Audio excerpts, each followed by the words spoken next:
तृतीया भक्ति को लेकर सूत्रों की व्याख्या की जा रही है। उस श्रृंखला में मैं आपके सामने आगे एक सूत्र और प्रस्तुत करती हूँ और वो सूत्र है हेतौ। हेतौ सूत्र की जब हम वृत्ति देखते हैं तो यहाँ पे हेत्वर्थे तृतीया स्यात्, ये इसकी वृत्ति है। इससे पूर्व कि मैं इस सूत्र पर चर्चा करूं, हेतौ सूत्र का पाणिनि अष्टाध्यायी में जो क्रम है उसमें ये यहाँ पर क्रम सही नहीं बताया गया। यहाँ पे 2 और 3 में दोनों में एक अंतर होना चाहिए, अलग करना चाहिए, पृथक करके दूसरे अध्याय के तीसरे पाद का ये 23वां सूत्र है। और इस सूत्र की वृत्ति में कहा हेत्वर्थे तृतीया स्यात्, बहुत ही सामान्य रूप में स्पष्ट किया यहाँ पे, और एक ही पद का सूत्र है, परंतु इस सूत्र के अंदर अनेक सारे जो गहन तत्व छिपे हुए हैं, गहन अर्थ छिपे हुए हैं। इसी सूत्र को हम व्याकरण दर्शन के रूप में भी, दार्शनिकता भी इसके अंदर देखते हैं। और आचार्य भर्तृहरि ने भी इस सूत्र को लेकर व्याख्या की है और इसके अनुसार शक्ति से संबंधित अन्य उन्होंने नियमों का अवधारणा की है। परंतु यहाँ पर इस प्रसंग में, कारक के प्रसंग में, हम इतना विस्तार तो नहीं देखेंगे, लेकिन कुछ विस्तृत व्याख्या इस सूत्र की होना अनिवार्य है। तो सूत्र का जो सामान्य बिल्कुल सरल सीधा अर्थ यह है कि हेतौ, यहाँ पे सप्तमी विभक्ति का प्रयोग है हेतु में, अर्थात हेतु अर्थ में, न कि हेतु के प्रयोग में, क्योंकि यदि हम हेतु का प्रयोग यहाँ अर्थ देंगे तो आगे जो मैं कुछ आपको इस संबंध में बताऊंगी उसमें परस्पर जो है विरोध हो जाएगा।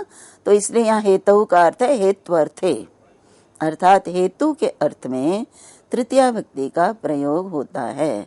अर्थात हेतु के अर्थ में जिस शब्द का प्रयोग किया जाए उस शब्द में तृतीया भक्ति लगाई जाए। अब यहाँ पे देखिए इसका जो आगे इसकी व्याख्या है वो यह है कि हेतु होता क्या है, क्योंकि हेतु का जब तक अर्थ नहीं हमें ज्ञात होगा तब तक हम हेत्वर्थे तृतीया समझ नहीं पाएंगे और भाषा में भी इसका प्रयोग नहीं देख पाएंगे और नहीं समझ पाएंगे। तो हेतु है द्रव्यादि साधारणम निर्व्यापार साधारणम च हेतुत्वम। अब ये प्रश्न उठने का जो है कारण क्या है, देखिए इससे पूर्व हमने कारक के विषय में जब पढ़ा करण कारक, तो वहां पर भी हमने कहा साधक तमम करणम, अर्थात क्रिया की सिद्धि में जो साधक तम हो और साधक तम सबसे प्रकृष्ट उपकारक हो वो कारक करण कारक कहलाता है और करण कारक में तृतीया होती है। और हेतु और कारण, हेतु और करण, हेतु भी कारण है क्रिया की निष्पत्ति का या कार्य के पूरा होने का कारण हेतु भी है और करण भी है। तो फिर हेतु सूत्र देने की आवश्यकता क्या है, हेतु तृतीया अलग से क्यों कहा, क्या ये जो हेतु है ये करण के अंतर्गत नहीं आते हैं? तो इन सब पर चर्चा करना अनिवार्य है और इन पर चर्चा करने के लिए हमें हेतु और करण दोनों में अंतर स्पष्ट करना जरूरी है, अन्यथा पाणिनि को ये दोनों सूत्र पृथक पृथक देने की आवश्यकता ना होती। तो हेतु शब्द का अर्थ दिया कि द्रव्यादि साधारणम निर्व्यापार साधारणम च हेतुत्वम। अब हेतु क्या होता है, हेतु होता है द्रव्य आदि के साथ जिसका संबंध हो, और निर्व्यापार साधारणम, और निर्व्यापार का विषय भी हो, व्यापार का विषय, निर्व्यापार का विषय, अर्थात बिना व्यापार से संबंध ना भी हो। यहाँ पे ना हो नहीं कहना, ना भी हो। तो द्रव्यादि साधारणम, द्रव्यादि के साथ संबंध हो उसका, और व्यापार बिना व्यापार के भी उसका संबंध हो, आवश्यक नहीं है कि वह व्यापार से ही युक्त हो, बिना व्यापार के भी हो सकता है हेतु। तो इसको हम विस्तार से उदाहरणों द्वारा स्पष्ट करेंगे, परंतु अभी अगली पंक्ति है। तो यहाँ पे हेतु क्या होता है, तो हेतु में 2 चीजें जाननी है हमें, द्रव्य आदि। द्रव्य आदि मतलब द्रव्य, गुण और क्रिया, इनके साथ हेतु का संबंध होता है और व्यापार के साथ संबंध होता भी है और नहीं भी होता, वो तो हेतु कहलाता है। और करण, जब हम करण की बात करते हैं, करणत्वम तो क्रिया मात्र विषयम, करण केवल मात्र उसका क्रिया के साथ संबंध होता है, और व्यापार नियतम, और नियत रूप से व्यापार होता है, उसमें व्यापार के साथ उसका संबंध होता है। निर्व्यापार साधारणम उसमें नहीं हो सकता करण में। अब मैं आपको उदाहरणों से स्पष्ट करूंगी, हेतु के उदाहरण, जैसे दंडेन घटः, अर्थात घट, दंडेन, घट का हेतु दंड है। जब कुम्हार घट बनाता है, तो जब कुम्हार घट बनाता है तो उसमें चाक भी होता है, मिट्टी भी होती है, और साथ में दंड भी होता है, जिसको चलाता है तो घट की निर्मिति होती है। तो यहाँ पे दंड घट का हेतु है। घट यहाँ पर द्रव्य है, और द्रव्य का संबंध है दंड से, तो घट दंड का हेतु है। घट का करण दंड नहीं हो सकता, क्योंकि दंड के व्यापार से तुरंत घट बन जाए ऐसा कोई जरूरी भी नहीं है।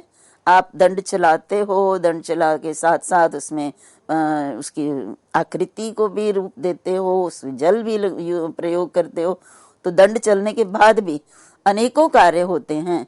इसलिए ये करण तो वो होता है जिसके व्यापार के तुरंत बाद जो है कार्य हो जाए। जैसे बाणेन हंति या बाणेन हतः, तो जो हत्या है वो बाण का व्यापार, जैसे ही बाण निकलकर शरीर में लगता है तो वो उससे हतः जो है ये क्रिया सिद्ध हो जाती है। तो और दूसरी बात यह है कि यहाँ पर दंड का संबंध घट से है जो कि द्रव्य है, परंतु करण का संबंध द्रव्य से नहीं होता, केवल मात्र क्रिया से होता है। इसी प्रकार से देखिए, द्रव्य के साथ संबंध भी होता है और गुण के साथ भी होता है। जैसे पुण्येन, यह क्रिया के साथ, पुण्येन दृष्टो हरि, ये गुण है, तो पुण्येन दृष्टो हरि, तो हरि का दर्शन, ये एक जो गुण है, तो हरि का जो दर्शन है वो पुण्येन, उसका हेतु क्या है? पुण्य। दर्शन का हेतु जो है वो पुण्य है। तो यहाँ पे देखिए, पुण्य के क्या तुरंत बाद हरि का दर्शन होता है? ऐसा तो नहीं है।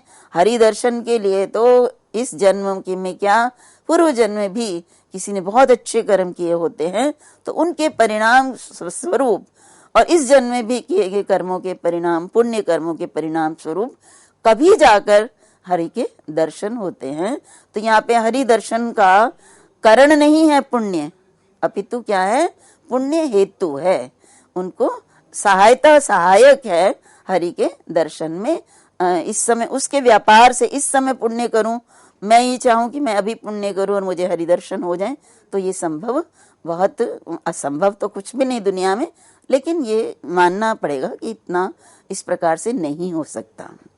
इसी प्रकार से अध्ययनेन वसति, अब वसति रहता है, रहने का हेतु, कहीं वो रह रहा है, किसी पीजी में रह रहा है, किसी के घर रह रहा है, या किसी हॉस्टल में रह रहा है, तो वो रहने का उसका प्रयोजन, उसका हेतु क्या है? अध्ययन, कि अध्ययन करने के लिए वो अध्ययन हेतु है उसके रहने का। तो यहाँ पे वसति क्रिया के साथ अध्ययन जो है उसका संबंध है, तो यहाँ पे अध्ययन हेतु है, क्योंकि अध्ययन के लिए वो यहाँ पर निवास करता है। तो देखिए, हेतु का द्रव्य, गुण और क्रिया के साथ संबंध हो सकता, होता है, क्रिया के साथ संबंध उसका नहीं होता। यहाँ मैं नहीं होता कहूंगी, किस प्रकार का होता है ये आगे भर्तृहरि ने जिस तरह से स्पष्ट किया है उसको मैं आपको उनकी कारिका के माध्यम से समझाऊंगी। तो यहाँ पे तो ये निर्व्यापार भी है। यहाँ पे दंड जो है वो सव्यापार है। दंड जो है घट के निर्माण में, उसका जो है क्रिया करने में, जो घुमाना इत्यादि है उसमें उसका योगदान है, लेकिन पुण्य और अध्ययन जो है वो इनका रहना क्रिया में कोई प्रयोग नहीं होता है। अध्ययन के व्यापार से रहना क्रिया नहीं होती है। ये अभी आगे मैं आपके सामने स्पष्ट करूंगी। अब यहाँ पे देखिए, काशिकाकार ने इस संबंध में क्या कहा, वो है फल साधन योग्य पदार्थो लोके हेतु रुच्यते। अब हेतु का प्रयोग शास्त्र में भी हुआ है, शास्त्र में, व्याकरण शास्त्र में हेतु का प्रयोग हुआ है और लोक में हेतु का प्रयोग भी होता है। तो इसलिए काशिकाकार यहाँ पे स्पष्ट करते हैं कि जो हेतु है उसके जो दो अर्थ हैं, एक शास्त्रीय अर्थ है और एक लौकिक अर्थ है। तो शास्त्र में तो हेतु के लिए होगा जो सूत्र पाणिनि का है, तत्प्रयोजको हेतुश्च, अर्थात कर्ता को जो प्रयोजित करता है, प्रेरक है, वो हेतु कहलाता है। और उसमें तृतीया भक्ति का प्रयोग कहा गया है, कर्तरीकरणीय तृतीया, तो वहां तो तृतीया भक्ति हो जाती है कारक विभक्ति। परंतु लोक में हेतु जो है उसके लिए किस प्रकार से यहाँ काशिका में कहा कि लोक में फल साधन योग्य पदार्थ हो, अर्थात वह पदार्थ जो फल को सिद्ध करने के योग्य हो, अर्थात जिसके द्वारा फल सिद्धि हो सकती है, उसकी योग्यता है, उसको हम हेतु कहते हैं। तद्वा यह है तृतीया विभक्तिर भवति, तो तद्वाचिनस तृतीया विभक्तिर भवति, और उसका जो वाचक है वो पदार्थ जो फल सिद्धि करने के योग्य होता है, उसके वाचक पद से तृतीया विभक्ति का प्रयोग होता है।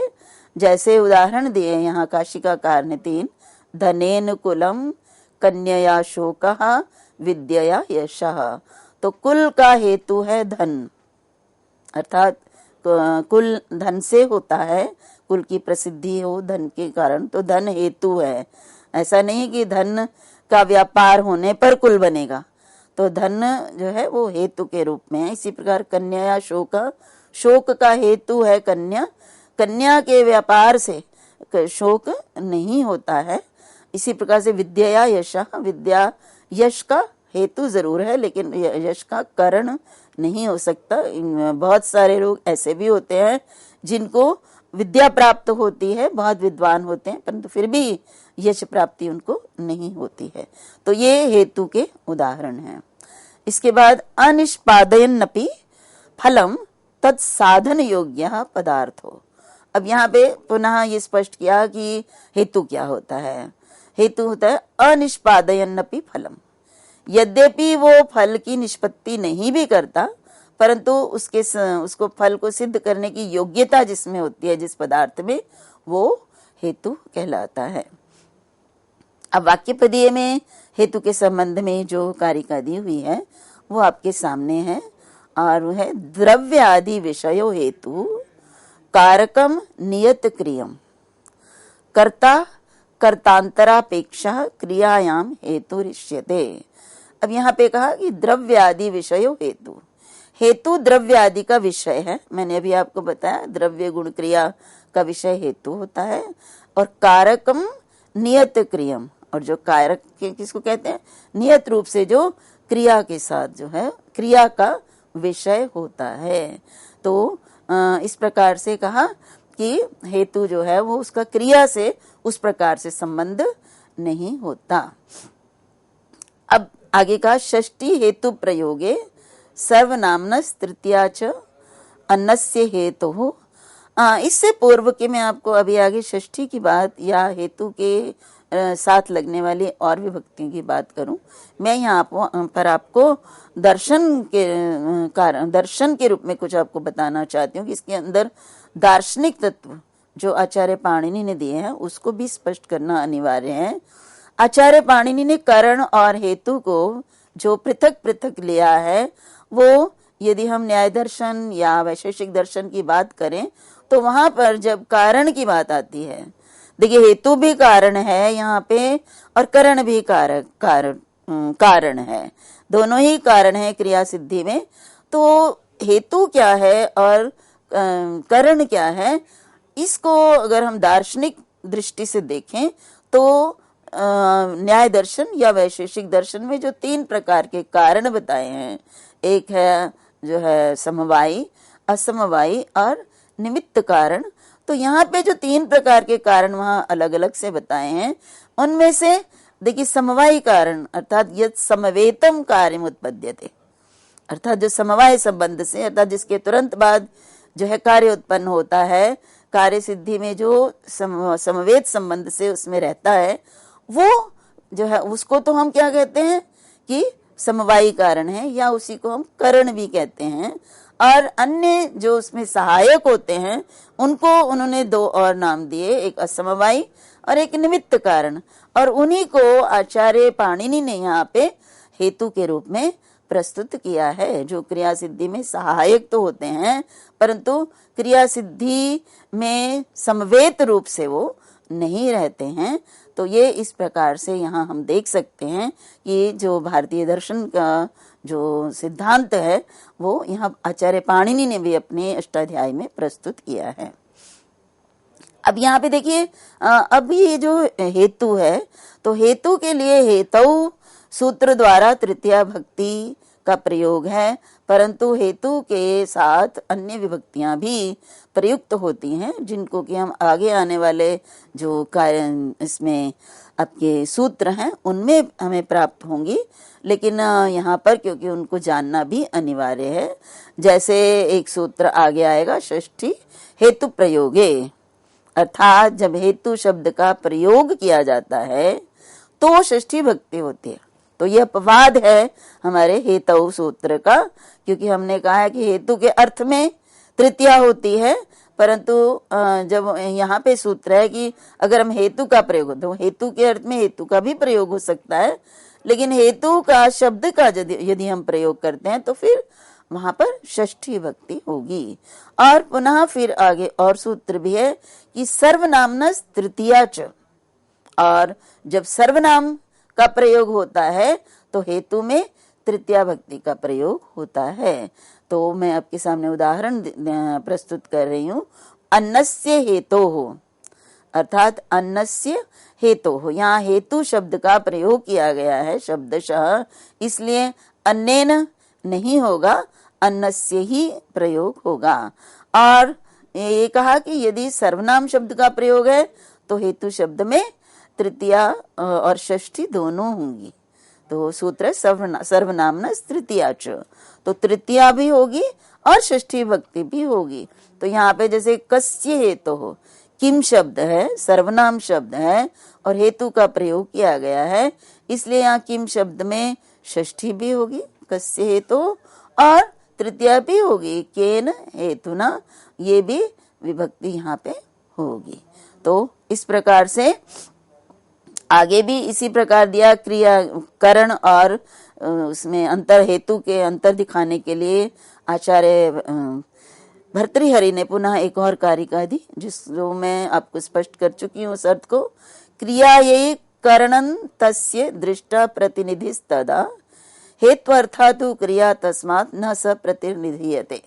ये भी एक बहुत ही हेतु और करण को समझने के लिए बहुत महत्वपूर्ण कारिका है, और वो ये है कि क्रिया ये करणम तस्य दृष्टा प्रतिनिधित्वात्। अब करण और हेतु इन दोनों में क्या अंतर है? पहली कारिका में कहा करण। अब करण में क्रिया, जैसे हम कहते हैं ना बाणेन हतः, तो जो हतः मारना क्रिया है उसमें प्रधानता किसकी है? तो करणम, कर्ण की प्रधानता है। अतः बाण नहीं होता तो हत्या जो है वो नहीं संभव होती, तो इसमें कर्ण प्रधान है। और हेतु अर्थातु क्रिया तस्मात् न प्रतिनिधीयते, लेकिन यहाँ पर जो क्रिया है वो हेतु के लिए होती है। जब हेतु में क्रिया हेतु के लिए होती है और करण में जो है वो क्रिया करण के लिए होती है, तो करण प्रधान होता है वहां पे। यहाँ पर हेतु प्रधान, क्रिया जो है वो क्रिया हेतु के लिए की जाती है तो हेतु प्रधान होता है, और वहां क्रिया प्रधान होती है। करण में क्रिया प्रधान होती है और हेतु में करण प्रधान होता है। मैं इसको आपको उदाहरण से भी स्पष्ट करना चाहूंगी कि उदाहरण आपके सामने है कि जब हम कहते हैं कि अध्ययनेन वसति, ये उदाहरण हेतु का है, तो अध्ययनेन वसति में रहना क्रिया जो है उसमें प्रधान क्या है? रहना क्रिया किसके लिए हो रही है? अध्ययन के लिए।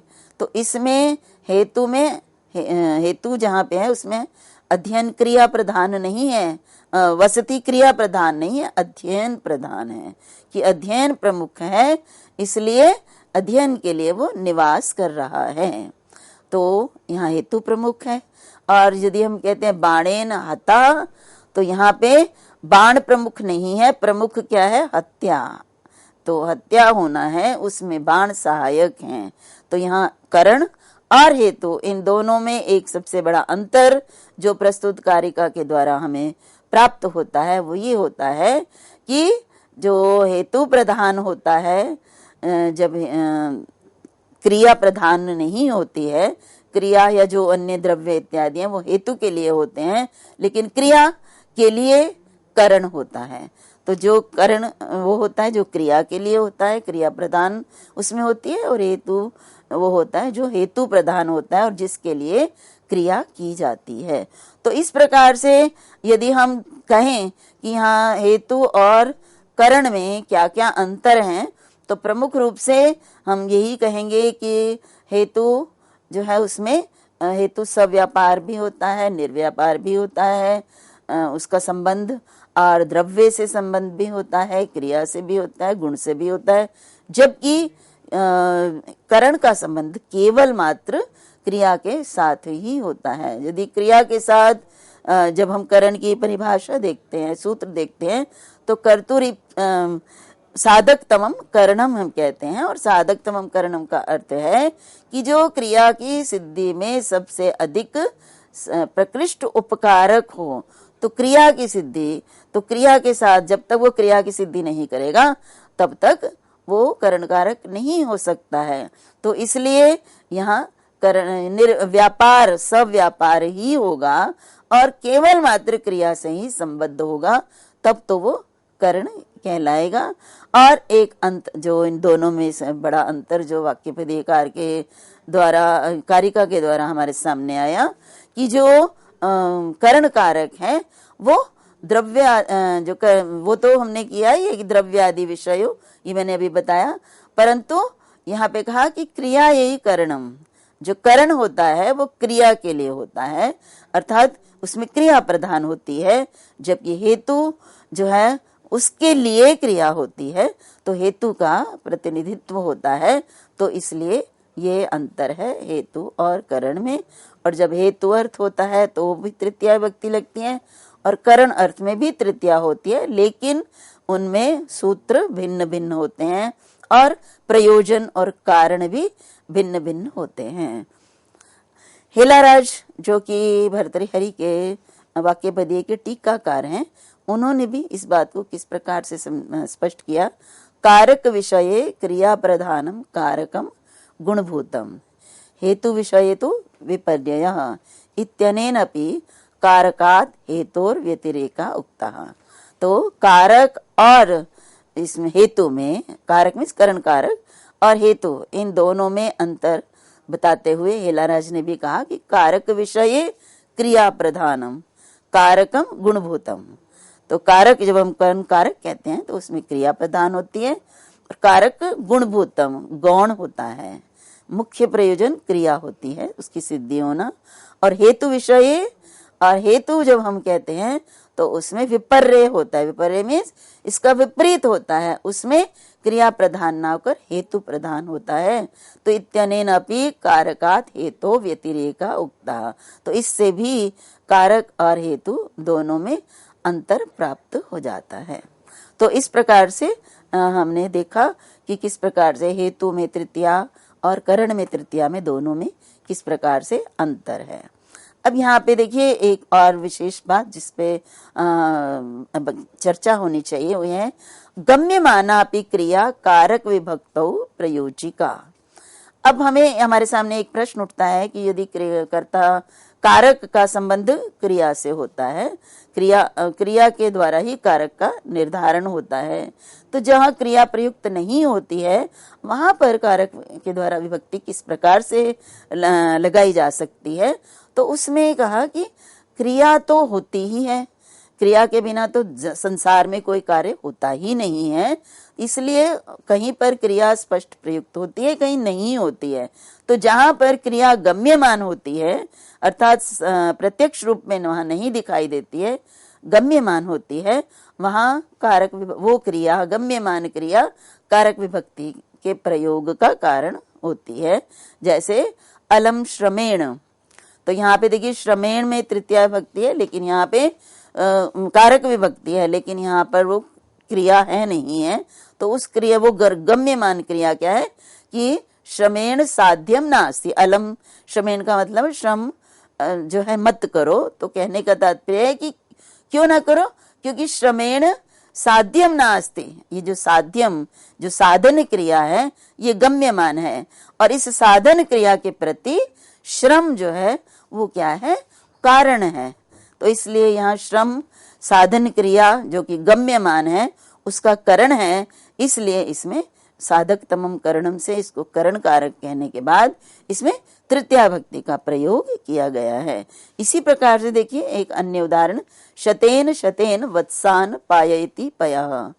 शतेन शतेन 100 में वत्स बछड़ों को दूध पिलाता है, अर्थात 100 में विभज्य, अलग करके, 100 में अलग करके। तो 100 जो है अलग करने का जो साधन क्या है, 100 शत। तो यहाँ पर जो अलग करने का साधन, यहाँ पे परिच्छिद्य मतलब अलग करके, ये क्रिया यहाँ गम्यमान है, इसलिए यहाँ पर शतेन में तृतीया भक्ति, शतेन करण कारक है, और करण कारक होने के कारण इसमें तृतीया भक्ति का प्रयोग है। इसी प्रकार से एक पंक्ति और वार्तिक है, अशिष्ट व्यवहारे दाण प्रयोगे चतुर्थी अर्थे तृतीया। अर्थात जब हम दा धातु का प्रयोग अशिष्ट व्यवहार में करते हैं तो दा के योग में, देना के योग में चतुर्थी विभक्ति होती है। वो मैं आगे अगले जो है कारक में आपको स्पष्ट करूंगी। परंतु यदि वो दान क्रिया अशिष्ट व्यवहार होता है तो वहां पर चतुर्थी ना होकर तृतीया होती है। जैसे 2 उदाहरणों से आपको स्पष्ट होगा। दास्या संयच्छते कामुका, जो कामुक व्यक्ति है वो दासी को देता है। तो यहाँ पे जो देना क्रिया है संयच्छते, ये अशिष्ट व्यवहार है। ये कामुक व्यक्ति काम पूर्ण होकर दासी को देता है, इसलिए यहाँ पे दासी में चतुर्थी नहीं है, दास्या षष्ठी भक्ति का प्रयोग है। इसी प्रकार से अगर धर्म्य है अर्थात पत्नी को देता है तो भार्या यही संयच्छति, अपनी पत्नी को देता है, तो ये धार्मिक व्यवहार है, इसलिए इसमें संप्रदान होने के कारण चतुर्थी व्यक्ति का प्रयोग है। तो इस प्रकार से तृतीया विभक्ति आज आपके सामने संपन्न हुई। अगली विभक्ति को लेकर हम और कारक के साथ आपको अगले व्याख्यान में पुनः मिलेंगे। तब तक के लिए आप सभी का धन्यवाद। नमस्कार।